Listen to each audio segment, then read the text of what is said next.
সৎ, নীতিবান এবং নেতৃত্বে অনন্য গুণাবলী সম্পন্ন অফিসাররাই উচ্চতর পদোন্নতির দাবিদার বলে মন্তব্য করেছেন প্রধান উপদেষ্টা ডক্টর মোহাম্মদ ইউনূস। সেনাবাহিনীর সদর দপ্তরে সেনাদের নির্বাচনী পর্ষদ 2024-এর আনুষ্ঠানিক উদ্বোধনী অনুষ্ঠানে তিনি এই মন্তব্য করেন। প্রথম পর্বের এই পদোন্নতি পর্ষদে বাংলাদেশ সেনাবাহিনীর কর্নেল ও লেফটেন্যান্ট কর্নেল পদবীর যোগ্য কর্মকর্তারা পরবর্তী পদোন্নতির জন্য বিবেচিত হবেন।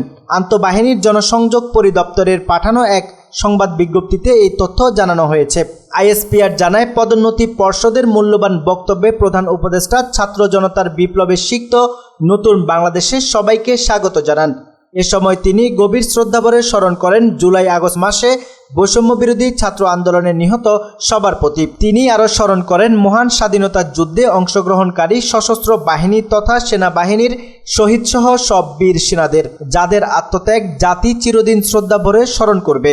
প্রধান উপদেষ্টা পদোন্নতির জন্য অফিসারদের পেশাগত দক্ষতা, নেতৃত্বের গুণাবলী, শৃঙ্খলার মান, সততা, বিশ্বস্ততা ও আনুগত এবং সর্বোপরি নিযুক্তিগত উপযুক্ততার উপর গুরুত্বারোপ করতে নির্বাচনী পর্ষদের সদস্যদের নির্দেশনা দেন। এছাড়া সৎ, নীতিবান এবং নেতৃত্বের অন্যান্য গুণাবলী সম্পূর্ণ অফিসাররাই উচ্চতর পদোন্নতির দাবিদার বলে মন্তব্য করেন ডক্টর ইউনূস। রাজনৈতিক মতাদর্শের ঊর্ধ্বে থেকে যে সমস্ত অফিসার সামরিক জীবনে বিভিন্ন কর্মকাণ্ডে যোগ্য নেতৃত্ব প্রদানে সফল হয়েছেন, সেই সব অফিসারদের পদোন্নতির জন্য নির্বাচন করার নির্দেশনা দেন তিনি।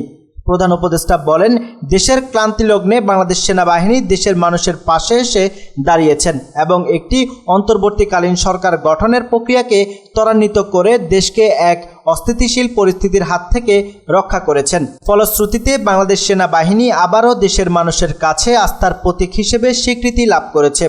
আইএসপিআর আরও জানায়, অনুষ্ঠানস্থলে পৌঁছালে প্রধান উপদেষ্টাকে স্বাগত জানান সেনাবাহিনীর প্রধান জেনারেল ওয়াকারুজ্জামান। প্রধান উপদেষ্টার প্রতিরক্ষা ও জাতীয় সংহতি উন্নয়ন বিষয়ক বিশেষ সহকারী চিফ অব জেনারেল স্টাফ এবং সশস্ত্র বাহিনী বিভাগের প্রিন্সিপাল স্টাফ অফিসার।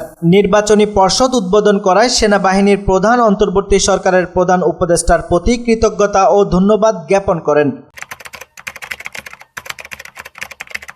ছাত্রলীগকে সন্ত্রাসী সংগঠন ঘোষণা করে আগামী 7 দিনের মধ্যে নিষিদ্ধ করতে অন্তর্বর্তী সরকারের প্রতি দাবি জানিয়েছেন দৈনিক আমার দেশ পত্রিকার সম্পাদক মাহমুদুর রহমান।